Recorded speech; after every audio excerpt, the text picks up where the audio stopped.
तो दोस्तों, स्वागत है आपके अपने चैनल ब्यूटी थॉट्स पर। आज के इस वीडियो में एक कहानी के बारे में जानेंगे जो कि यम नचिकेता संवाद है। इसी प्रकार के और भी वीडियो के लिए चैनल को लाइक, सब्सक्राइब एंड दोस्तों के साथ शेयर करना न भूलें।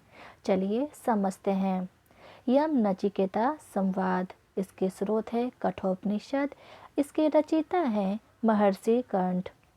कठोपनिषद मूलतः नचिकेता और यमराज के संवाद का ही ग्रंथ है। नचिकेता के पिता वाजश्रवा ने एक बार यज्ञ का आयोजन किया और यज्ञ की समाप्ति के बाद वो ब्राह्मणों और जरूरतमंदों को दान दे रहे थे।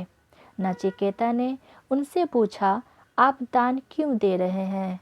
वाजश्रवा ने कहा, मैंने संकल्प लिया है कि यज्ञ के बाद में अपने सबसे प्रिय वस्तु एवं स्वामित्व वाली सारी चीजें दान कर दूंगा। इस पर नचिकेता ने कहा कि आप बीमार एवं सुखी गाय दान क्यों कर रहे हैं, जबकि आपकी सबसे प्रिय वस्तु तो मैं हूँ। तो बताइए, आपने मुझे किसे दान में दिया? तब नचिकेता के पिता क्रोध में भरकर बोले कि मैं तुम्हें यमराज को दान में दूंगा। नचिकेता पिता की आज्ञा मानते हुए यमलोक की ओर चल दिए, लेकिन उस समय यमराज अपने महल से बाहर थे। इस कारण नचिकेता ने 3 दिन और 3 रातों तक यमराज के महल के बाहर प्रतीक्षा की। यम के द्वार पर नचिकेता 3 दिन भूखे प्यासे बैठे रहे। तब यमराज खुद उनसे मिलने आए और कहा कि तुमने 3 दिन तक भूखे रहकर मेरे लिए तप किया है, सो तुम 3 वरदान मांगो। नचिकेता को मिले वरदान। यमराज ने नचिकेता को 3 वरदान दिए। पहला वरदान था कि नचिकेता ने कहा, पहला वरदान ये कि जब मेरे पिता मेरे पास लौट जाए तो उनका गुस्सा शांत हो जाए। उनका दूसरा वरदान था कि आप मुझे अग्नि विद्या का ज्ञान दें ताकि मैं लोगों का भला कर सकूं। उनका तीसरा वरदान था, मुझे जीवन और मृत्यु से जुड़े सवालों का जवाब दीजिए, इससे जुड़े रहस्य मुझे बताइए। पहले 2 वरदान तो यमराज ने मान लिए, लेकिन तीसरे के लिए उन्होंने इनकार किया। यमराज कई महीनों तक नचिकेता को छोड़कर चले, परंतु आए तो देखा कि नचिकेता वहीं था।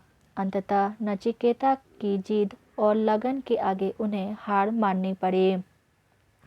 नचिकेता का पहला प्रश्न था कि मृत्यु का रहस्य क्या है, मृत्यु के बाद क्या होता है? यमराज उत्तर देते हुए कहते हैं, किसी की मौत क्यों होती है, इसे समझना बहुत ही कठिन है। ये कर्म फल का परिणाम भी है, भाग्य का लेख भी है। जो भी संसार में जीवन पाता है उसका वहाँ रहने का एक तय समय होता है। इसके बाद उसे किसी न किसी रूप में संसार को छोड़ना ही पड़ता है। उनका दूसरा प्रश्न था, मृत्यु किन लोगों को पीड़ा देती है? यमराज कहते हैं, जिसने पाप ना किया हो, जो दूसरों को पीड़ा नहीं देता हो, जो सत्य के मार्ग पर चलता हो, जिसने अपने धर्म और कर्तव्य का पूरी निष्ठा से पालन किया हो, उसे मृत्यु कोई पीड़ा नहीं देती है, अन्यथा बहुत पीड़ा देती है। तीसरा, क्या आत्मा मरती है या मारती है? यमराज का उत्तर है, यमराज बोले, जो लोग आत्मा को मारने वाला या मरने वाला मानते हैं वो असल में आत्मा को नहीं जानते और भटकते हुए।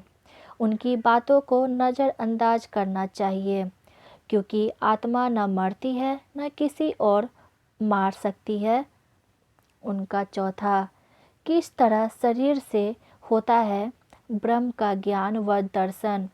यमराज बोले, मनुष्य शरीर 2 आँख, 2 कान, 2 नाक के छिद्र, 1 मुंह, नाभि, गुदा और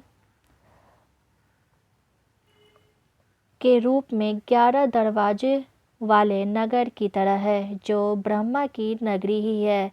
वे मनुष्य के हृदय में रहते हैं। इस रहस्य को समझकर जो मनुष्य ध्यान और चिंतन करता है, उसे किसी प्रकार का दुख नहीं होता। ऐसा ध्यान और चिंतन करने वाले लोग मृत्यु के बाद जन्म मृत्यु के बंधन से भी मुक्त हो जाता है।